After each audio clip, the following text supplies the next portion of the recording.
just as rumors were beginning to swirl that this main Israeli offensive into Gaza City was beginning, the family members of the hostages still held captive in Gaza went to Jerusalem, and they protested in front of the home of Prime Minister Benjamin Netanyahu. They camped overnight in protest, and they've said today that they are going to stage an occupation in front of his house, that they will stay indefinitely to protest, and that every night an additional protest, a large protest, will be held there. And that's because they've said that this offensive to seize and occupy Gaza City is a death sentence for their loved ones. They've been hoping for these weeks of buildup that it could be prevented. In recent days, we've heard reports that Hamas have taken the surviving hostages out of the tunnels and have brought them above ground and are essentially going to use them as human shields to put them in the way of the Israeli offensive. So the family members of the hostages are completely outraged by this development and are very concerned for their loved one's fate.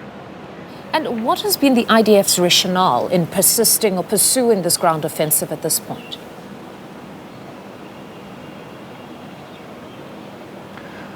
So it's interesting because the Israeli military itself is said to be against this operation. Chief of Staff Eyal Zamir has challenged the government. He suggested alternative arrangements, but the Israeli government has been pushing ahead with their promise to occupy the remaining 25% of Gaza City, as well as central area and southern Gaza that they didn't control. So the military is following orders, and after a night of very intensive bombardment this morning, it became clear that now 2 divisions, including tens of thousands of soldiers, have begun pushing in to new areas in Gaza City where they hadn't currently been operating.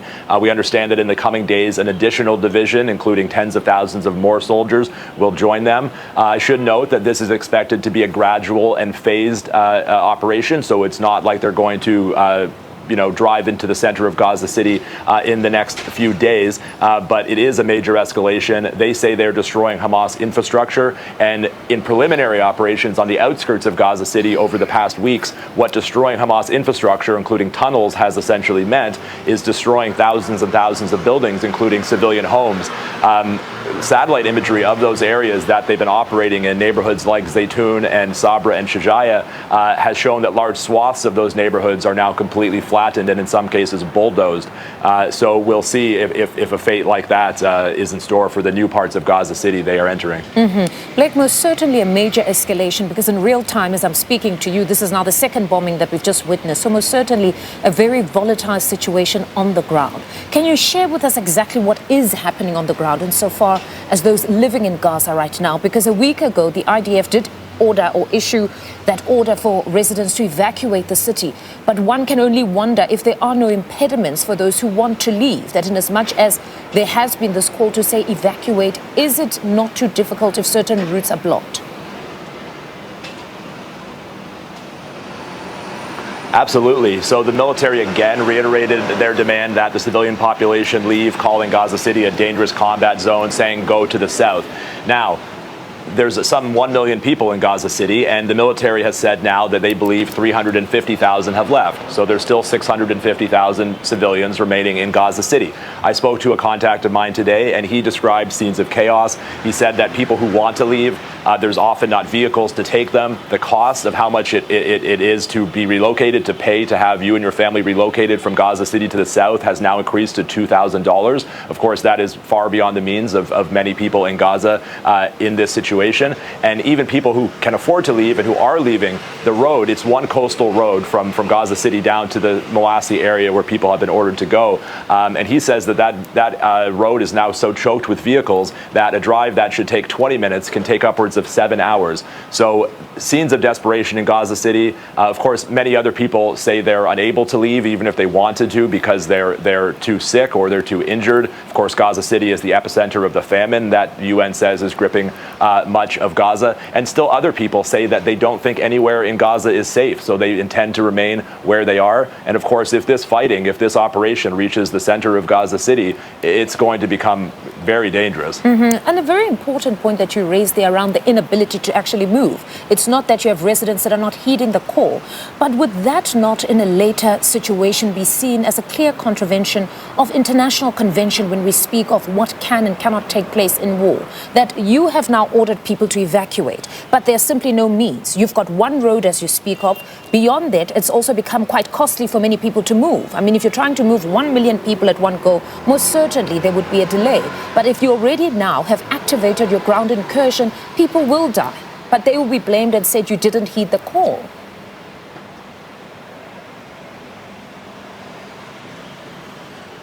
It's certainly a major problem. It's interesting that when this ground offensive was announced some weeks ago, almost a month ago at this point, the estimate was that the civilian population would be given until October 7th to evacuate. Of course, the very symbolic date of the beginning of the war, and now this is happening much earlier than expected. Of course, we should also note that this began with preliminary operations on the outskirts of Gaza City. People began mostly fleeing to the western part of Gaza rather than leaving, and then within the last 10 days or so, the Israeli military began ordering the evacuation of high-rise buildings where thousands of people were living, and each day, pretty much, once people left those high-rise buildings, those buildings were bombed and leveled to the ground. And that was being viewed as, because those were in western Gaza City, areas where people had been reasonably untouched. So those bombings were being viewed as an effort to frighten people, to convince people to leave. And certainly in the last few days, as those bombings have stepped up, we have seen an increasing rate. But as you say, we're still looking at some 650,000 people remaining in Gaza City. And the rate at which people are able to leave, even if they all wanted to leave today, they're not going to be able to leave that quickly. So the Israeli military has said that this operation will be phased and gradual. So in that sense, they probably won't reach the areas where everybody is living for some time, giving more people time to escape the city.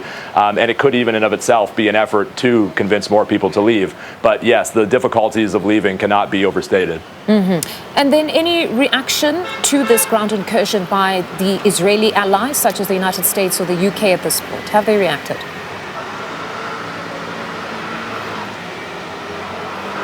No immediate reaction yet, but yesterday when Secretary of State Marco Rubio was in Israel, in Jerusalem, he reiterated full support for the Israeli government. He said that they support Netanyahu's demand that all 48 hostages be released, that Hamas be eliminated, and they really tried to show a united front between Israel and the United States after the bombing of Hamas's negotiating team in U.S. ally Doha, which seems to show a fracture between the allies. So the United States has not spoken directly about this attack today, but they have been in lockstep with the Netanyahu government ahead of it and in the planning stages of it.